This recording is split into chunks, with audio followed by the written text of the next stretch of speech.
Hello दोस्तों, कैसे हैं? नमस्कार।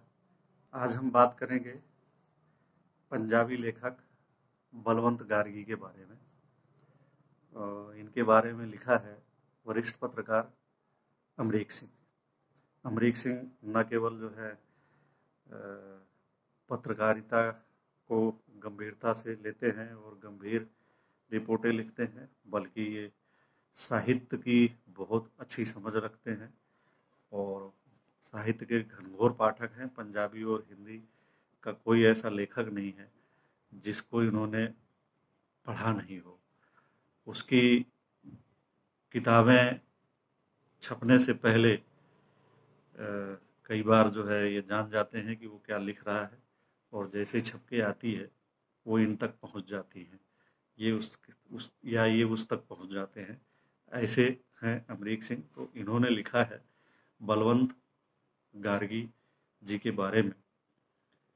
तो अमरीक सिंह लिखते हैं कि बलवंत गार्गी पंजाबी नाटक के ऐसे युग का नाम है जिसका अंत मुंबई में 22 अगस्त 2003 को हुआ और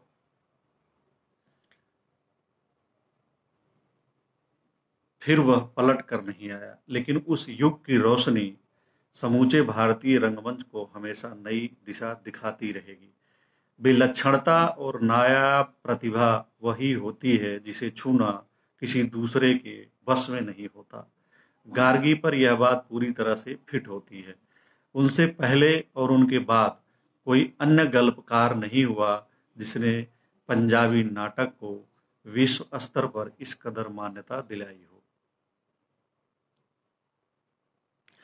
बलवंत गार्गी भारतीय भाषाओं के शायद अकेले लेखक थे जिन्होंने सबसे ज्यादा सुदूर देशों का भ्रमण किया।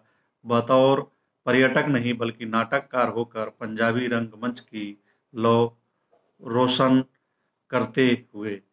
प्रेम विवाह भी विदेशी महिला से किया। विदेशों में वे पंजाब, पंजाबियत और पंजाबी नाटक का सशक्त प्रतिनिधित्व करते थे। ऐसी भूमिका फिर किसी के हिस्से नहीं आई। ना यार बासी के ऐसे फूल किसी और अदबी किरदार में खिले। देश विदेश में मकबूल लफ्जों के इस जादूगर का जन्म 4 दिसंबर 1916 को अविभाजित पंजाब के भटिंडा के गांव शेहना में हुआ था। तब इसे उत्तर भारत का रेगिस्तान कहा जाता था। गर्मियों के मौसम में यहाँ महीनों धूल भरी तेज आंधियां चलती थी। रेत के थपेड़े पेड़ों की ही नहीं बल्कि कच्चे घरों तक की बुनियादें हिला दिया करते थे। बचपन में ऐसा जीवन देखने जीने वाले बलवंत गार्गी का अनूठा रचनात्मक सौंदर्य बोध यहीं से आकार लेना शुरू हुआ।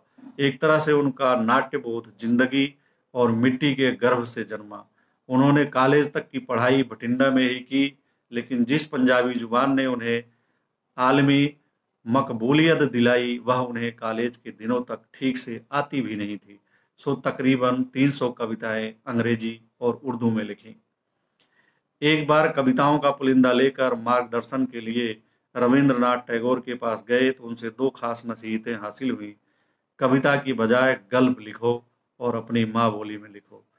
टैगोर ने उनसे कहा था कि लेखक के भीतर की संजीदगी तभी चिरकाल तक जिंदा रहती है और फलती फूलती है जब वह अपने बचपन की बोली में लिखता और सोचता है।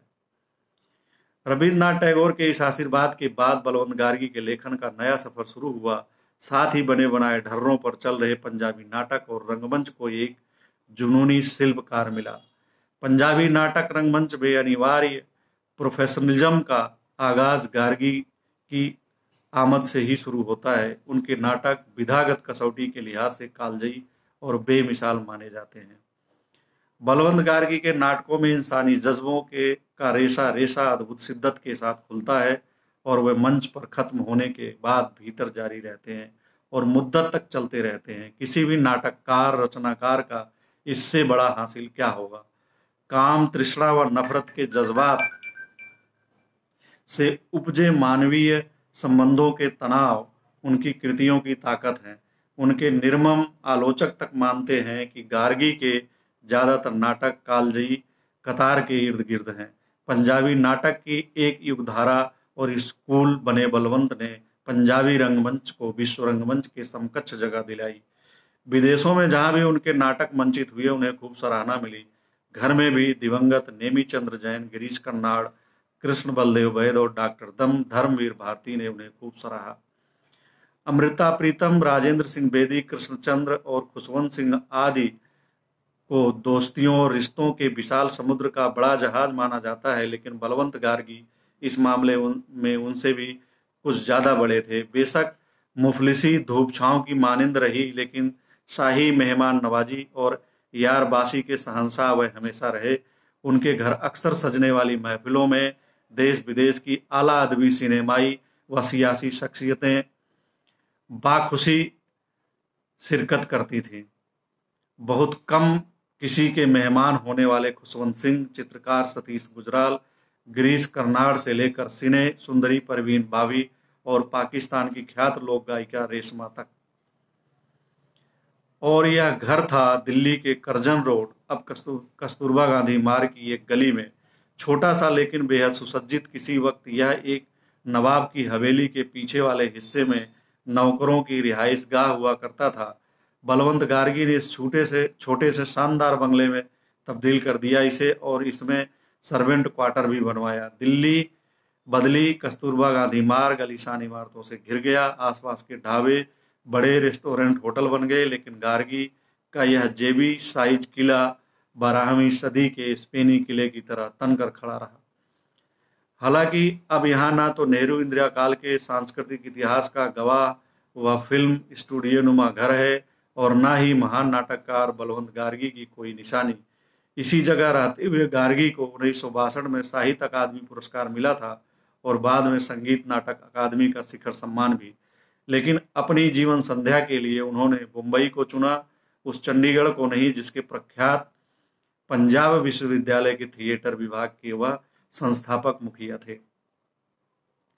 बलवंत गार्गी की कई चर्चित रचनाएं उनके चंडीगढ़ प्रवास की ही देन है। आत्मकथानुमा कृति नंगी धूप भी, जिसे उन्होंने मूल अंग्रेजी में लिखा था और खुद ही उसका पंजाबी अनुवाद किया।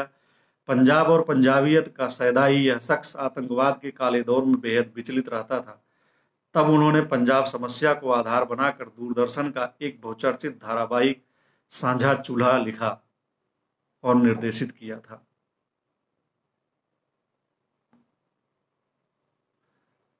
साझा चूल्हा काफी विख्यात रहा है और इसकी काफी चर्चा रही है। बलवंत गार्गी ने कई मशहूर बहुचर्चित उपन्यास, कहानियां, एकांकी और रेखा चित्र भी लिखे। पंजाबी साहित्य के बड़वृक्ष माने जाने वाले गुरबख्श सिंह, प्रीतलड़ी, नानक सिंह, करतार सिंह दुग्गल, प्रोफेसर मोहन सिंह के अतिरिक्त शहादत हसन मंटो, राजेंद्र सिंह बेदी और शिव कुमार बटालवी पर लिखे उनके बाकमाल रेखा चित्र बार बार पढ़े जाते हैं। तो इस तरह था बलवंत गार्गी जी का रचना और उनका जीवन। ये एक बहुत संक्षिप्त जानकारी जो है अमरीक सिंह के माध्यम से मिली है, जिसे हमने आप लोगों के सामने प्रस्तुत किया है।